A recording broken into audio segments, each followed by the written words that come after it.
2 Reis 6, versículo 1 até o versículo 7. E disseram os filhos dos profetas a Eliseu: eis que o lugar em que habitamos diante da tua face nos é estreito. Vamos, pois, até o Jordão, e tomemos de lá, cada um de nós, uma viga, e façamo-nos ali um lugar para habitar ali. E disse ele: ide. E disse um: serve-te de ires com os teus servos. E disse: eu irei. E foi com eles, e chegando eles ao Jordão, cortaram madeira. E sucedeu que, derribando um deles uma viga, o ferro caiu na água, e clamou e disse: ai, meu senhor, porque era emprestado. E disse o homem de Deus: onde caiu? E mostrando-lhe ele o lugar, cortou um pau e lançou ali, e fez nadar o ferro. E disse: levanta-o. Então ele estendeu a sua mão, e o tomou. Aqui é interessante esse texto, né? Algo realmente acontecido. E vemos primeiramente a comunhão daqueles que vão fazer algo, né? Fazer em comunhão com o Senhor, e não somente em comunhão com o Senhor, logicamente, consequentemente, né? Com as coisas do Senhor. Então, essa ideia deles aqui, que eles tiveram, os jovens, de cortar madeira e ampliar, vamos dizer, num certo sentido, né, o lugar que eles habitavam, era positivo. No entanto, nós vemos que Eliseu, ele fala: ide, né? Porque era provado aquilo que eles estavam fazendo. E uma coisa, eles foram falar com Eliseu primeiro. Nós vemos que, versículo 2, né, ele fala de ir ao Jordão e façamos ali, e ele diz: ide. E disse um, né, no versículo 3, serve-te de ires conosco. Ou seja, que eles queriam não somente uma autorização, por assim dizer, mas eles queriam comunhão com aquilo que eles iam fazer. E Eliseu vai com eles para fazer tal coisa. Então isso é um princípio para nós, né, nas coisas que nós vamos fazer. Nós devemos entender que, embora nós temos falado, foi falado, né, na reunião anterior, que cada um de nós, graças a Deus, nós temos, né, o Espírito Santo, nós temos nova vida, nós temos a unção do Espírito que nos ensina todas as coisas, mas nós não somos independentes, né? Isso é outra coisa, né? Às vezes a pessoa, eu sou independente, eu faço o que eu quiser, oro e vou embora, não quero nem saber. E as coisas, na verdade, não são assim, né? Principalmente na Assembleia, que esse ato, né, de fazer o que eu quero, né, do jeito que eu quero, colocando o Senhor, né, com esse pretexto de colocar o Senhor acima de mim, e eu vou falar: não, acima de mim é o Senhor, então eu faço o que eu quero. Isso é um erro. Nós vemos que, vamos ler um versículo lá, conhecido já, né, mas vamos ler, segurando aí que nós vamos voltar. Lá em Apocalipse, capítulo 3, o livro do Apocalipse, capítulo 3, a última igreja, né, citada, a igreja de Laodiceia, capítulo 3 do Apocalipse, versículo 15. Eu sei as tuas obras, que nem és frio, nem quente. Oxalá foras frio ou quente. Assim, porque és morno e não és frio nem quente, vomitar-te-ei da minha boca. Como dizes, rico sou e estou enriquecido, e de nada tenho falta, e não sabes que é um desgraçado, e miserável, e pobre, e cego, e nu.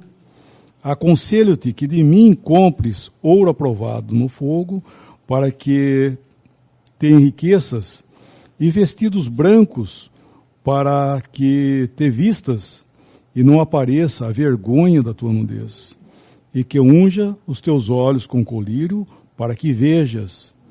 Eu repreendo e castigo a todos quantos amo. Sê, pois, zeloso e arrepende-te. Eis que estou à porta e bato. Se alguém ouvir a minha voz e abrir a porta, entrarei em sua casa e com ele cearei e ele comigo.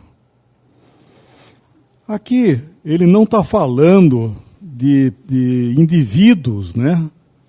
Embora às vezes é usado, já ouvi usar esse versículo, né? Que eis que estou à porta e bato para a pregação do evangelho, mas na verdade não é isso, né? Ele está aqui é a igreja da qual ele está fora desse lugar e batendo à porta e chamando, assim, ele está chamando agora a comunhão individual nesse lugar aqui.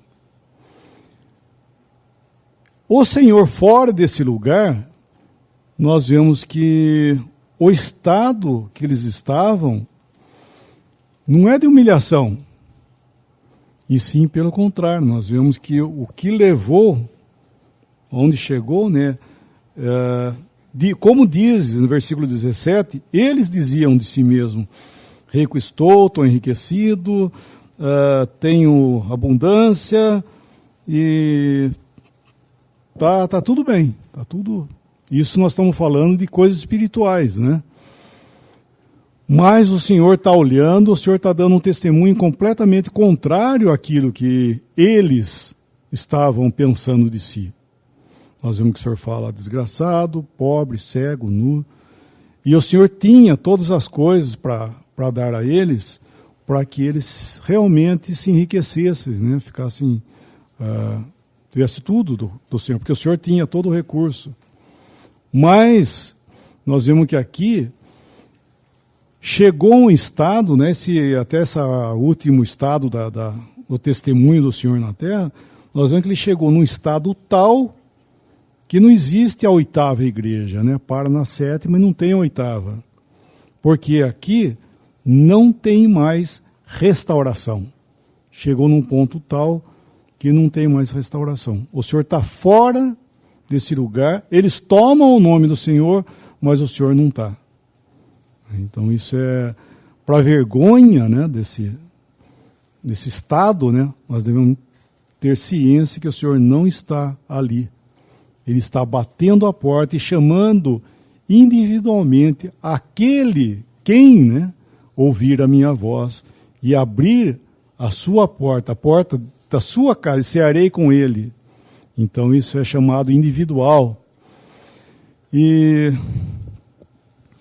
ele fala um versículo, ele fala assim, versículo 19, eu repreendo e castigo a todos quantos amo. Ele fala, sê, pois, zeloso e arrepende-te. Então essa posição, né, de independência que a Laodiceia tomou, para fazer o quê? Para fazer a sua própria vontade, nós vemos que é um erro, né? Estou usando que os jovens lá foram criteriosos quando pediram para que Eliseu tivesse em comunhão com eles fazendo aquilo, porque eles não queriam fazer sozinho. Queria que houvesse o acordo e ele tivesse junto com eles para fazer aquilo. Porque ali no momento, quem era a voz de Deus ali para eles era Eliseu. Eliseu que ia determinar o que era o que não era. E aqui nessa igreja, nós vemos que inclusive a palavra Laodiceia, vocês sabem o que quer dizer Laodiceia? Democracia. Ou seja, direitos do povo. Então esse nome, né, a gente vê que é realmente o caráter que eles têm aqui. cada um vai ter o direito de fazer alguma coisa, como nós estávamos falando, por exemplo, na reunião ontem, sobre falem 2 ou 3, os outros julguem, e todos podereis profetizar. Essa palavra todos podereis não é democracia. Eu posso. Não é eu posso, né? Nós temos o privilégio, né, de sermos usados, como já foi falado. Então não é direito, porque não existe direito. Mas aqui ela tomou esse caráter de direitos nas coisas de Deus. E chegou a esse ponto aqui. Então hoje nós estamos vendo nessa igreja aqui o estado que nós vivemos hoje.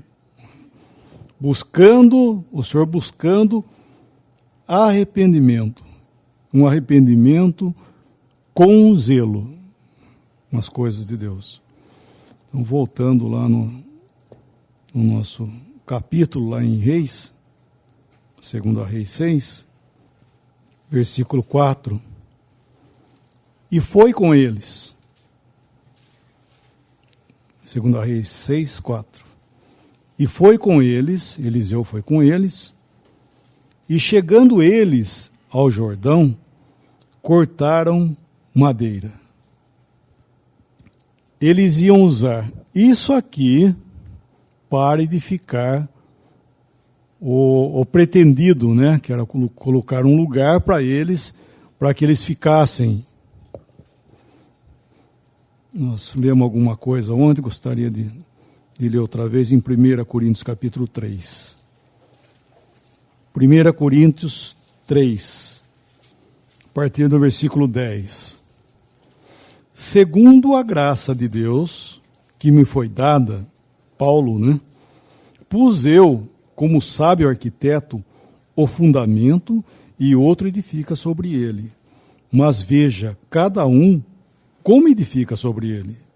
Porque ninguém pode pôr outro fundamento além do que já está posto, o qual é Jesus Cristo. E se alguém sobre este fundamento formar um edifício de ouro, prata, pedras preciosas, madeira, feno e palha, a obra de cada um se manifestará. Na verdade, o dia a declarará, porque pelo fogo será descoberta. E o fogo provará qual seja a obra de cada um. E se a obra que alguém edificou nessa parte permanecer, esse receberá galardão. Se a obra de alguém se queimar, sofrerá detrimento, mas o tal será salvo, todavia, como pelo fogo. Aqui ele está falando da edificação. Que edificação é essa? A edificação daquilo que foi lançado. Aqui nós estamos falando das coisas do Senhor, da igreja, né, da Assembleia. Aqui é o homem edificando, né? É a parte do homem nessa obra. Porque quando fala lá em Efésios 5, quando fala assim que Cristo, maridos, amai vossas esposas, como também Cristo amou a igreja, que vai falando, ele fala que ele apresentará a si mesmo igreja gloriosa, sem mancha, sem ruga ou coisa semelhante. Aquilo, ele está falando que Cristo faz. Aquilo que Cristo está fazendo, realmente, isso vai passar e vai ser apresentado naquilo que ele está fazendo. Agora, quando nós vemos o homem fazendo alguma coisa, daí nós encontramos essa palavra, o fogo presente nisso aí. Né? Então nós estamos aqui, por exemplo, vendo que o fogo vai provar a obra de cada um. Por quê? É o homem fazendo, né? Embora buscando a direção do Espírito Santo, buscando tudo mais, mas nós vemos que muitas vezes existe a falta do homem de fazer isso, como nós estamos vendo lá com Eliseu. É sair na frente e vou fazer como estou falando, fazer do meu jeito, do jeito que eu quero.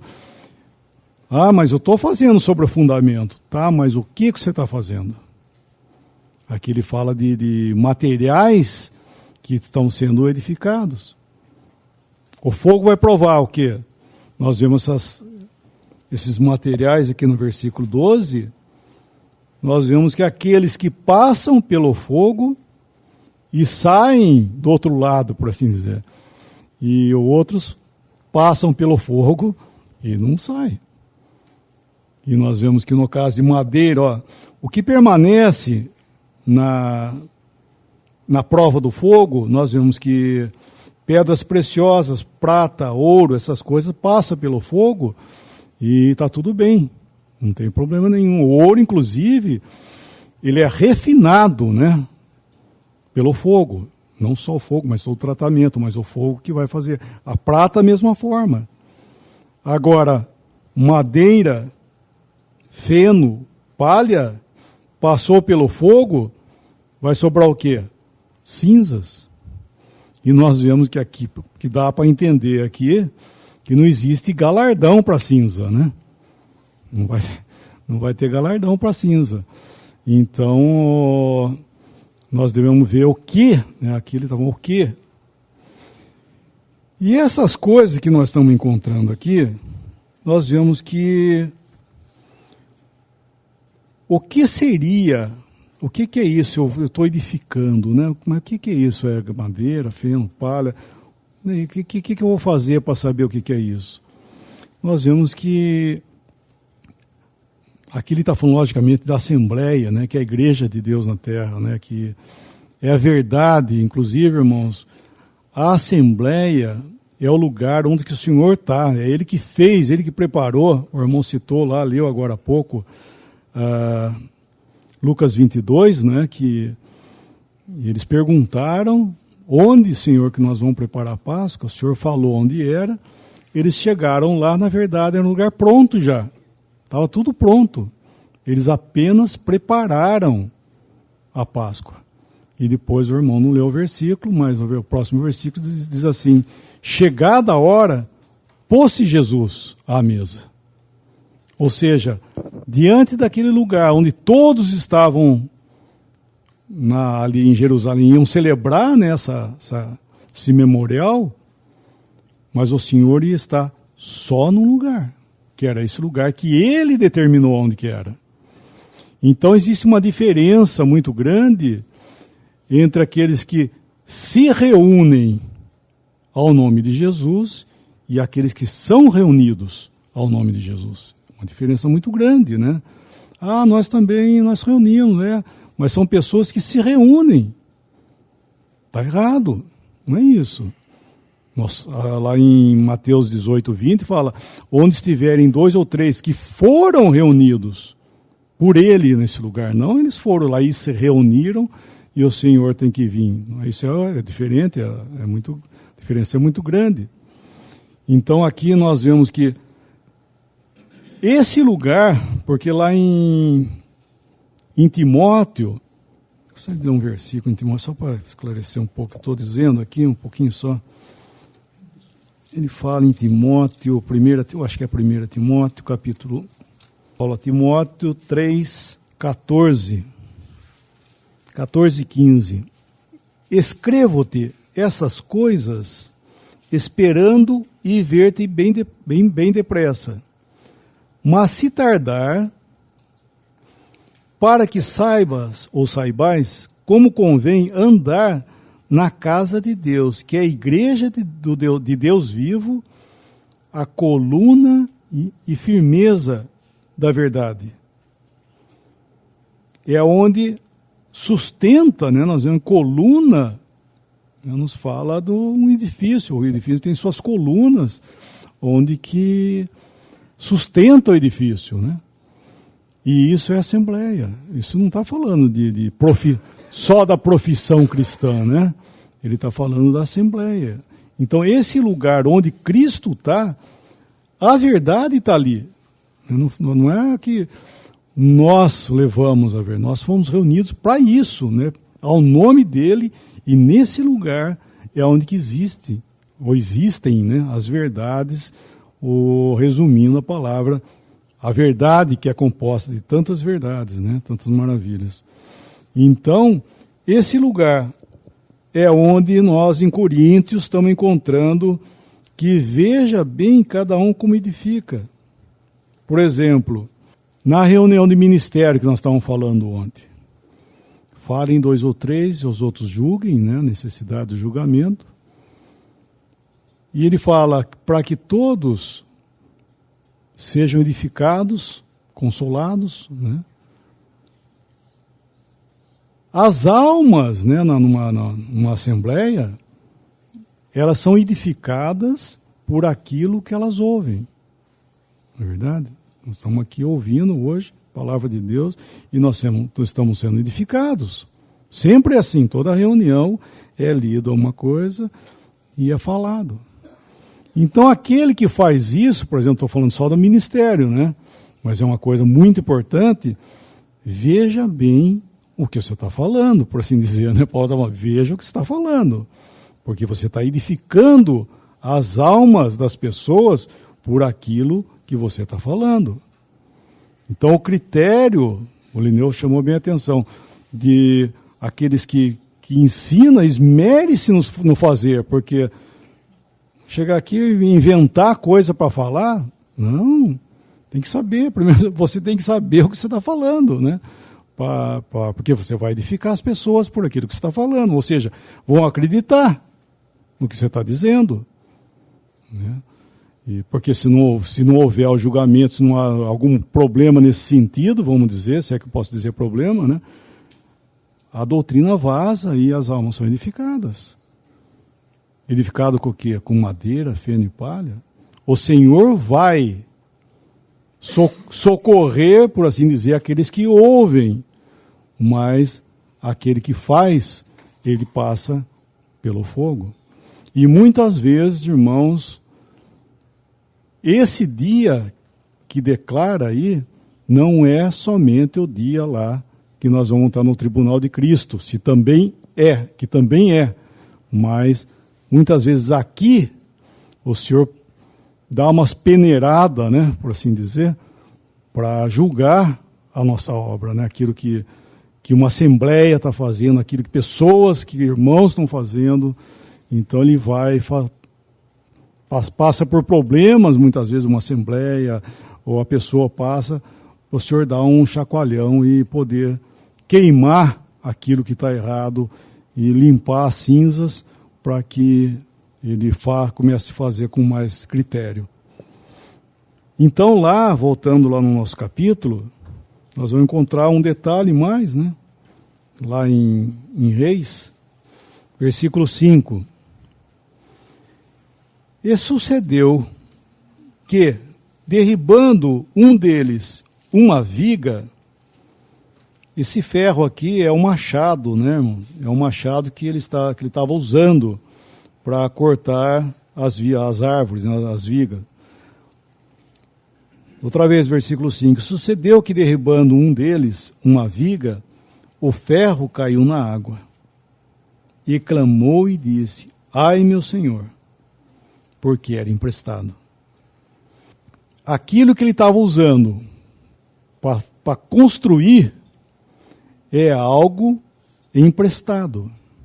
Ou seja, o que nós recebemos, já estamos falando, que aquilo que nós recebemos do Senhor para fazer é dele, não é nosso.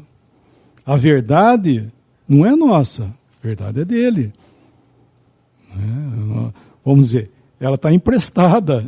Ninguém é dono da verdade, e ninguém é dono das coisas que Deus, dos dons, por exemplo, ninguém é dono disso. Então, é por isso que ele clama que na hora que ele derruba na água o machado dele, perdeu, caiu na água, o machado ele afunda de uma forma tal que agora, como é que faz? Jordão. Ai, meu Senhor, porque era emprestado. Então, essa consciência que nós vemos que Eliseu já vem de pronto, né, socorrer ele, né, no versículo 6, e disse o homem de Deus: onde caiu? E mostrando-lhe ele o lugar, cortou um pau e lançou ali, e fez flutuar ou nadar o ferro. E disse: levanta-o. Então ele estendeu a sua mão e o tomou. Ou seja, de pronto, na hora que ele caiu na água, ele viu que tinha caído, que ele tinha perdido essa ferramenta da qual ele ia edificar ali, e ele teve ciência que não era dele, aquilo era emprestado. Ai, meu Senhor, e agora?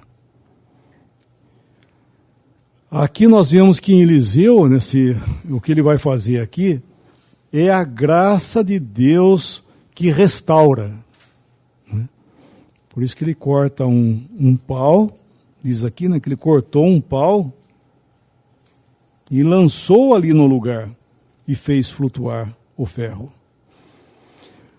A obra de Cristo, que uma vez nos salvou, ela é o mesmo princípio para a nossa vida para sempre.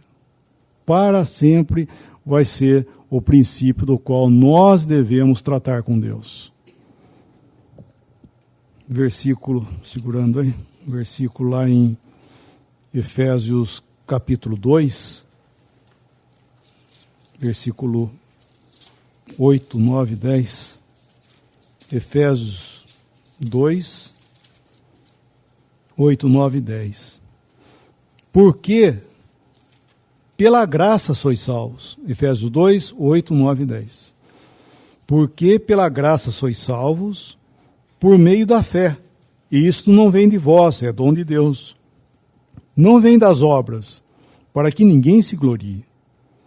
Porque fomos feitura sua, criados em Cristo Jesus para as boas obras, as quais Deus preparou para que andássemos nelas. Às vezes nós pensamos, porque ele fala assim, pela graça sois salvos, dá a impressão que é só o dia da salvação, que funcionou, vamos dizer, funcionou isso. O dia da salvação funcionou isso aí, pela graça sois salvos, isso não vem de vós, é pela fé, isso não vem de vós, esse conjunto de coisas, porque ele não fala esta, quando ele fala aqui no versículo 8, porque pela graça sois salvos, por meio da fé, e esta não vem de vós, porque daí fica subentendido, ou é a graça ou é a fé. Mas ele fala, isto, a fé e a graça vêm de Deus. Ou seja, tudo provém de Deus para a salvação.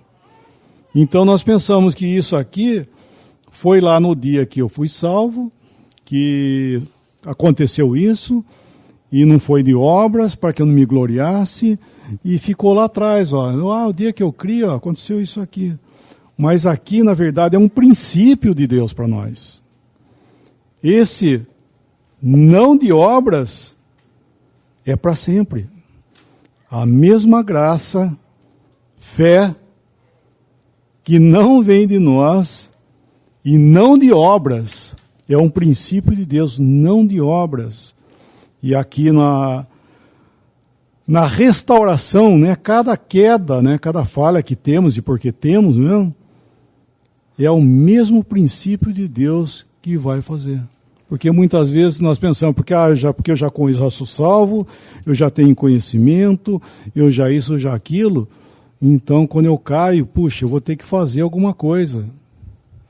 O princípio é o mesmo, pela graça sois salvos. Não de obras, esse é o princípio, não de obras. Então isso é um princípio divino, sempre não de obras. Não podemos pensar, o que eu fiz agora, agora eu tenho conhecimento, tenho tudo, sabia que não era para fazer, fiz, e agora? É o mesmo princípio, é graça, vai lá, fala com ele, sabe? Assim como foi aquele dia que nós chegamos, a primeira vez, por assim dizer, que nós fomos lá diante dele, e é o mesmo princípio, sabe? Mão vazia, sabe? Não de obras. Ele é o dador de todas as coisas. Agora ali, no caso do nosso capítulo, inclusive ele pergunta para aquela pessoa, para aquele jovem que derrubou, ele fala assim, onde caiu? Não é isso que ele fala lá? Versículo 6, o começo do versículo, a primeira pergunta que ele faz para esse jovem, onde caiu? Daí ele vai e mostra onde caiu. Então isso, irmãos, é uma coisa muito importante para nós, quando nós erramos, onde foi que caiu? Não é verdade? Onde foi que caiu? Porque quando nós falhamos, irmãos, como é duro, a gente quer ficar dando voltas e achar algum lugar que nós possamos colocar a culpa. Né? Ficamos dando em volta, tentando aonde foi que caiu. Não é isso? Aonde foi? Porque a culpa foi sua. Então é lá. Então daí ele foi e mostrou o lugar. E a graça, irmãos, é a mesma. Ele vai fazer esse milagre, sabe? Restaurar, né? Trazer, flutuar esse machado, sabe? De volta outra vez, um milagre. Como é que o machado vai flutuar numa água, né? Ele fez isso. E assim, o dia que o Senhor nos salvou, é a mesma graça, né, que operou para a salvação eterna que nós temos, é a mesma graça que nos restaura cada vez que nós caímos. Não é verdade? Que não é algo que nós, por exemplo, não temos que fazer nada, né? Muitos pensam, o que eu vou fazer? Sabe o que eu vou fazer? Eu acho que eu vou ficar em jejum uns 2 dias, eu vou orar, eu vou... Irmãos, isso é loucura, sabe? Isso desculpa da palavra, assim, loucura, mas se eu achar que eu posso fazer alguma coisa para agradar, eu vou primeiramente cair naquele versículo.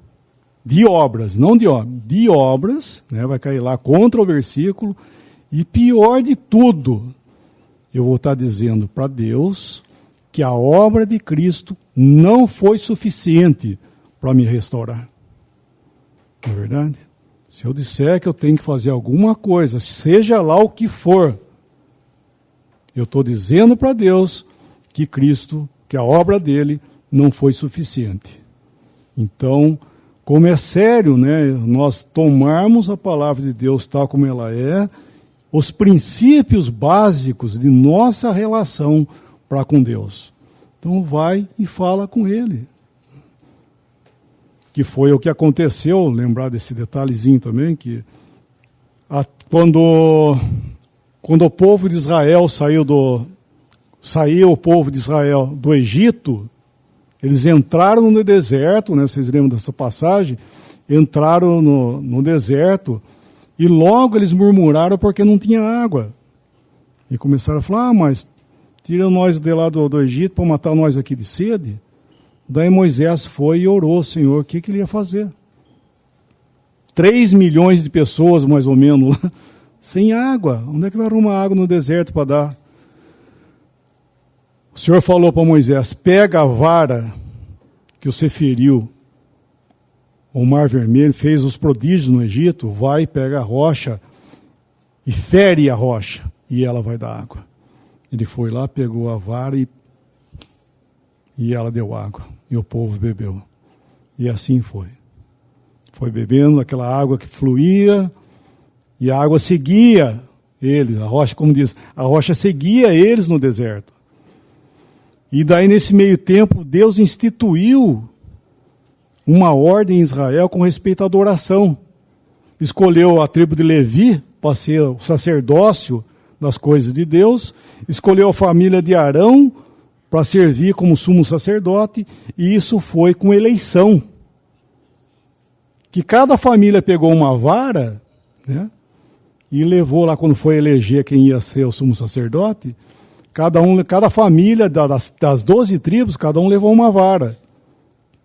Levou lá para Moisés. Moisés pegou as 12 varas com os seus nomes, cada um escreveu o nome na vara, e ele colocou lá diante do Senhor e deixou lá. Daí o dia seguinte, quando Moisés voltou lá, a vara de Levi, que era para a casa de Arão, tinha florescido e dava até gomos, né? Ele pegou essa vara, era a vara da eleição para sacerdócio. E daí, tudo bem, pegou essa vara e colocou diante do Senhor. Então estava escolhido já o sacerdócio. E o sacerdócio, irmão, que existe, é para intercessão entre o povo e Deus. Ou seja, o sacerdote, ele vai a Deus em representação do povo, que é diferente de um profeta. O profeta vai ao povo em representação de Deus. Então o sacerdote é o contrário, ele vai do povo, diante da representação do povo, ele vai a Deus. Então daí uma ocasião a rocha parou de dar água, né? Parou de dar água e vai o povo reclamar outra vez para Moisés, mas parou de dar água, mas tinha parado por causa deles, culpa deles, pecado. E ele vai, Moisés vai, Senhor, por quê? O que eu faço?